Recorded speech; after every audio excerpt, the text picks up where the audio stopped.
Galera, sempre que a gente tromba com os anciãos, tem um debate se a NBA de antigamente era melhor de hoje em dia, se os jogadores de hoje aguentariam o passado, que o LeBron não aguentaria a fisicalidade dos anos 90, pipipi, popopó, etc. Mas se tem um argumento que eles sempre estão 100% corretos, é que os caras de antigamente era muito mais resistente. A liga é mole hoje em dia, os caras conseguem ficar 20 dias sem jogar. Imagine dizer para o seu pai, eu vou parar de trabalhar por um tempo. Esses caras fazem isso, é ruim para o jogo. John Stockton, sobre os jogadores serem mais moles atualmente. E assim, existem coisas na NBA atual que não existiam antigamente. Load management, que é, pra quem não conhece, propositalmente fazer o jogador não jogar algumas partidas e deixar só ele participar em outras, é algo que tá se tornando uma prática muito comum mais atualmente, principalmente depois que o Kawhi Leonard, logo o grande Kawhi Leonard, foi campeão com o Raptors. A gente tem um pessoal que prefere fazer podcast ao invés de trabalhar, não é mesmo? Mas se tem uma coisa que nunca mente, é os números. E se você pegar os 20 anos de carreira do John Stockton, o cara é simplesmente uma máquina. As 5 primeiras temporadas sem se lesionar, jogando todas as 82 partidas. Essa temporada só faltou 4 jogos dos 82. E aí ele ficou mais 1, 2, 3, 4, 5, 6, 7, 8. Pera, 8? Que tem uma temporada aí que foi a 99, mas enfim. 7, vamos dizer, jogando também todas as 82 partidas seguidas. E os seus últimos 4 de 20 anos. Se ele tivesse entrado na NBA com 18, a gente tá falando dos anos 35, 36, 37 e 38 da carreira dele. Ele também jogou todas as 82 partidas da temporada. E isso é algo que não é só de John Stockton, porque infelizmente do colega Pedro, se você não sabe a história a polêmica do Karl Malone, tem um vídeo aqui que você pode consultar, mas o colega de trabalho dele, Karl Malone, também não é uma exceção. Na primeira temporada ele só não jogou um jogo, e eu acho que ele entrou com 18 anos, de acordo com o Google, ele foi draftado com 22 anos, e ele jogou 19 temporadas, então a gente tá falando que ele jogou dos seus 22 até seus 41 anos, e quando ele tinha 22, ele só não jogou uma partida, aí ele ficou 1, 2, 3, 4, 5 anos seguidos jogando todos os jogos. E aí no ano seguinte ele só não jogou um jogo pra depois ficar 1, 2, 3, 4, 5 anos jogando todos os jogos. E aí aqui não jogou um. E aqui teve lockout. Jogou 82, 80, 81.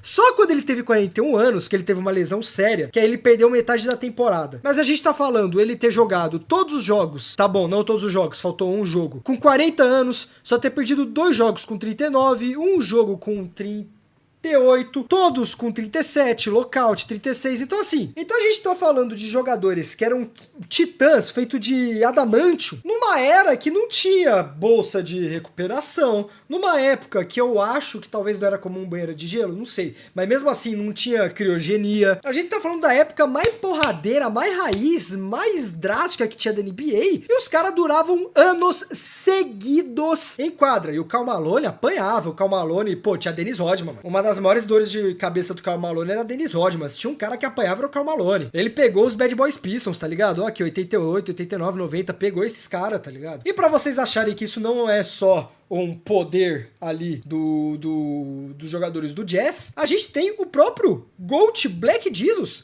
Michael Jordan. Se a gente pegar aqui o do Michael Jordan, que tá a carreira um pouco mais curta, né, porque ele teve aquela passagem do beisebol, mesmo tendo mais lacunas, como essa de Chicago, essa daqui de Chicago, olha só esse período aqui, esse intervalo de 88 até 91. Ele só ficou um jogo fora de 5 anos seguidos jogando. Reta final dele no Bulls, a mesma coisa. No último tripit que ele participou, os 3 anos ele jogou todos os 82 jogos. O cara não perdeu nada. A lista não é pequena dos jogadores dos anos 90, o que não faz sentido, porque o pessoal não tinha tanta tecnologia, não tinha tanto conhecimento. Cada vez que se tem mais acesso à informação, mais tecnologia, mais pesquisa, mais rápido se descobre as coisas, e os caras eram feitos de ferro. E para vocês não acharem que era só uma genética do pessoal dos anos 90, eu peguei aqui nada mais, nada menos que LeBron James. LeBron James, por mais que ele tenha tido umas quedas maiores, comecei 89 jogos aqui com o Cavaliers, 45 na reta final do Lakers. Olha a quantidade de jogos que ele jogou: 79, 80, 79, 78, 75, 81, 76, 79, 82 com em 2018, 40, entendeu? Ele é um cara que passou por mais eras, teve mais impacto, mas ele também se cuida, porque ele gasta 1,5 milhão, também fizemos um vídeo sobre isso, 1,5 milhão só na recuperação do corpo dele. E aí ele se alimenta corretamente, ele faz faz a recuperação, ele tem tratamento tanto de bota quanto de laser, se eu não me engano, no tendão. Dando uma pausa bem rapidinho, não se preocupa que não é propaganda, eu só preciso avisar pra vocês que são membros do canal, e consequentemente quem está interessado em ser, pra não esquecerem de olhar o último post da comunidade. Nós acabamos de criar um canal no Telegram somente pra postar alerta quando sai vídeo, quando sai novidade, pra vocês serem os primeiros a saber de tudo e terem os conteúdos na hora que acontece, e um grupo lá no Telegram pra aí sim ficar concentrado só em trocação de ideia e não ficar aquele negócio de vocês falam, eu mando o link e morre o grupo. Além da gente já tá trabalhando no Discord dos membros nesse momento, que o primeiro lugar que a gente vai publicar vai ser lá. Então, considerando que nem sempre os posts da comunidade são entregues pra quem é inscrito no YouTube, e tem muito mais pessoas que são membros do que estão nesses links, não esquece de olhar depois, porque é um direito seu que apoia esse canal, tem as vantagens que é dada pra vocês. E aí a gente pega, sei lá, não vou nem pegar o Joel Embiid, que vai ser muito descarado, mas fale um jogador aí no chat sem ser o Joel Embiid pra eu pegar quantos jogos ele participou. Ah, ótimo exemplo, Anthony Davis. Eu nem tinha pensado no Anthony Davis. Aqui, ó, o número mais alto que ele jogou na carreira foi 76. Depois 75 e aí já vai pra casa dos 60. Nenhum dos 3 jogadores dos anos 90 estava na casa dos 60, sem contar a temporada de lockout. E o do LeBron, no início, tinha pouquíssimos na casa dos 60. E isso é um tópico que eu já discuti em um vídeo vertical, mas acho que compensa sempre falar isso. Muita gente acha que a culpa é dos 82 jogos, mas os anos 90 provou que diminuir partidas não vai resolver nada. Inclusive, vai trazer mais dor de cabeça, porque aí vai ter que adaptar recordes, adaptar jogos, enfim. A solução não tá em diminuir os 82 jogos. Mas isso está tanto na alimentação dos atletas, acredite ou não, o LeBron não come certos tipos de carne, justamente porque essas carnes atrapalham na recuperação. E uma pesquisa mostrou que eu não lembro os dados exatos agora, tá? Eu teria que pegar o Rios e pegar todos os dados, mas eu tô falando aqui casualmente com vocês pra gente poder entrar nessa discussão aqui no YouTube, certo? Os jogadores não estão com uma alimentação tão boa, tão regrada, tão calculada, tão severa para cuidar do seu próprio corpo, que deveria ser o templo, porque é o instrumento de trabalho deles. Eles têm sim acesso a instrumentos e tecnologias infinitas, porém não cuidam da manutenção do seu corpo, tanto quanto eles têm acesso para ficarem tanto em forma em quadro, pessoa mais indisplicente, vamos dizer assim, com o resultado do próprio corpo, que é instrumento de trabalho deles. E uma informação muito interessante, que aí no caso envolve, e é preocupante, até a base dos Estados Unidos, mas também como por causa da própria cultura dos Estados Unidos, os atletas estão sobrecarregando a capacidade do seu corpo mais do que eles podem aguentar, fazendo eles se lesionando com 20, 19, 18 anos de idade. Eu acho que um bom caso é o Zion Williamson, quando ele estava mais pesado do que podia ter. E aí ele estourou o tênis dele e ficou um tempo fora. Mas essa cultura de jogar 6, 7 jogos no fim de semana pra pegar scout, chamar atenção e highlight, tá fazendo cada ano que passa a nova geração ter mais lesões severas que eles só iriam ter com 28 anos, 30. E esse pessoal que tá vindo desde a base tá tendo essa lesão com 19, 20 anos. O que acaba o futuro da carreira de todo mundo. Aqui não é pesquisa específica, mas eu vou pegar os pontos do que ele pode trazer de universidades, de pesquisadores, enfim. É uma combinação de crescimento, desenvolvimento e especialização cedo em um único esporte. A pressão de treinar year-round, não sei o que quer dizer, mas enfim, eu posso falar pra vocês. Porrada de camp que os caras fazem fim de semana é uma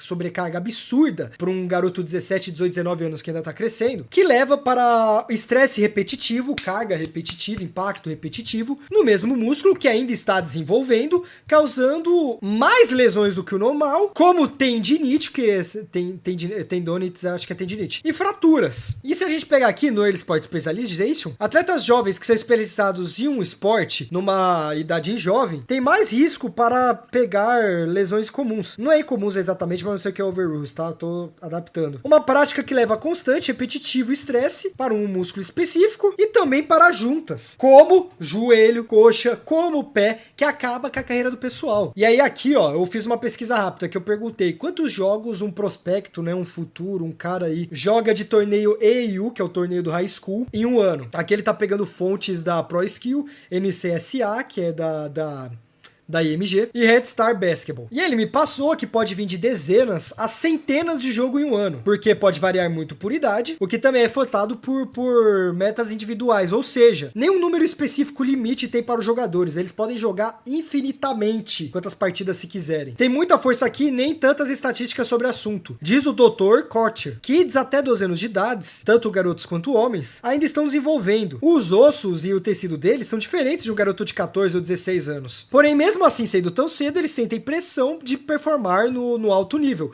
Principalmente um garoto, pô, vou pegar um exemplo aqui que vocês vão entender. Principalmente em casos como a lenda de Julian Newman, que quem não viu Julian Newman, que ele estava com um colete de peso, e nisso, sei lá, ele tinha o quê? Ele tinha 12 anos aqui. Treinando já com colete de peso menor do que eu, 12 anos, e sobrecarregado porque Julian Newman era esse futuro do basquete, e a gente viu que ele acabou, né, sendo nem o futuro da internet. Então é impressionante como mesmo com a tecnologia evoluindo, com a gente com mais acesso, tendo mais pesquisa e tendo mais capacidade de se prever dessas situações, justamente a cultura antiga nossa, na verdade eu não sei nem se é cultura antiga, mas esse excesso de aparecer, evoluir, aparecer, vai, joga, que joga toda essa evolução pro saco, porque tá destruindo a longevidade dos atletas, que há 10, 20 anos atrás, que não tinha nem internet, trocar o WhatsApp com as pessoas, conseguiam ser mais resistentes mesmo com menos conhecimento. E você adquire conhecimento virando membro do canal.